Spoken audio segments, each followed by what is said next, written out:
অহনা বাড়ি যাই। অহনা একটা ভাড়া বাড়িতে থাকে, মালিক একজন মহিলা, খুব খিটখিটে মিজাজে তিনি, একদম অনিয়ম পছন্দ করেন না। হেরি কল করে অহনাকে, কই গেলি তুই? পার্টি অ্যারেঞ্জ করছি, আসবি কখন? অহনা বলল, সরি ব্রো, আমার মনে ছিল না, ক্লাস শেষে বের হয়ে পড়ছি, শরীরটাও ভালো নাই আমার, আমি ঘুমাবো। হেরি বলল, তোর ঘুমের মায়েরে বাপ, এখন তুই আসবি এত কিছু জানতে চাই না। অহনা বলল, আচ্ছা তাহলে আমি আসছি। অহনা নিচেকে জোর করে ঠেলতে ঠেলতে পুনরায় রেডি হয়ে কলেজে যায়। সেখানে গিয়ে কাউকে দেখতে পেল না, তাই হেরিকে কল করে। হেরি বলল তাদের বাড়িতে আসতে। অহনা রেগে যায়, একটু আগে কলেজে আসতে বললি, এখন তোর বাড়িতে যাব কেন? আমাকে কি ঘানি টানার বলদ পেয়েছিস? হেরি বলল, উফ রাগ করিস না, তোর কি মাথা খারাপ নাকি? পার্টি তো বাড়িতে দিমু, কলেজ অফিসে কেউ পার্টি দেই? অহনা বলল, আচ্ছা আমি আসছি। ও আর কোনো কথা পারলো না।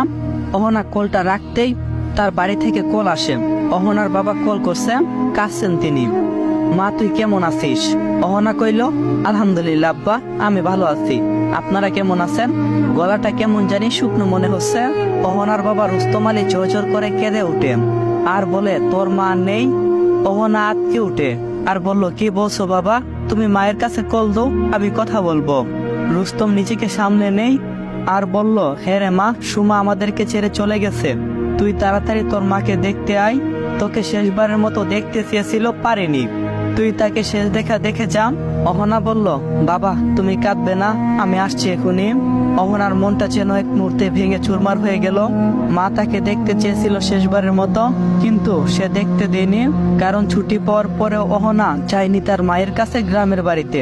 এরিক কল করতে থাকে বারবার, লোকেশন টেক করে জানতে পারে অহনা আসবে না, অন্য কোথাও আছে। অহনা বেলা একটাই বাড়ি পৌঁছে যায়। মাকে খাটিয়ায় দেখে অচরে কেঁদে উঠে, পাগলের মতো আচরণ করে সে। মাকে সে কিছুতেই নিয়ে যেতে দেবে না। মাকে জড়িয়ে ধরে অচরে কান্না করতে থাকে। রুস্তম তাকে টেনে বুকে নেই, দাফন করা হয় অহনার মাকে। অহনা দক্ষিণ জানালার পাশে মুখ করে বসে আছে। টিনের চালে জমজম বৃষ্টি পড়ছে। অহনার মনে হলো মা তাকে বলছিল বৃষ্টির সময় যদি আল্লাহর কাছে কোনো কিছু চাওয়া হয় তাহলে সেটা পাওয়া যায়।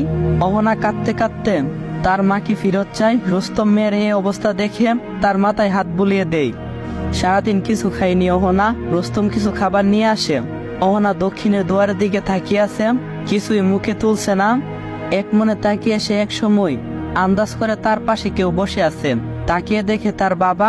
তারপর অহনা বলল, বাবা তুমি এখন বিশ্রাম নাও, আমি খাবার খেয়ে নেব। রুস্তম চলে গেল। অহনা পাশে না ফিরতেই বলল, ভাবিনি এখানেও আসবে। মাহমিদ বলল,